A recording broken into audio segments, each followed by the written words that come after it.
যাবে, জপ করা যাবে, ভজন কীর্তন ইত্যাদি করা যাবে, ভগবানের নাম করা যাবে, এবং তার জন্যে আমার কোনো নির্দিষ্ট স্বার্থ জড়িত থাকবে না। দেখুন, সংকল্প করতে গিয়ে কে কজন বলে যে আমি আমার আনন্দের জন্য বা ভগবানের আনন্দের জন্য পূজা করছি? বেশিরভাগ ক্ষেত্রে আমরা সংকল্প করতে গিয়ে কি বলি? আমার এটা চাই, সেটা চাই।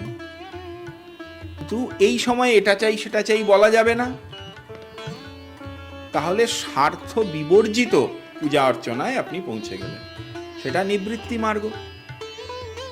সেই জন্যই বলা হচ্ছে যে এই মাসটি, এই অধিক মাসটি, এই মল মাসটি ভগবৎ কৃপাধন্য, যা আপনাকে নিবৃত্তি মার্গে প্রেরিত করে। এই জন্যে একে বৈষ্ণব শাস্ত্রে পুরুষোত্তম মাস বলা হয়েছে।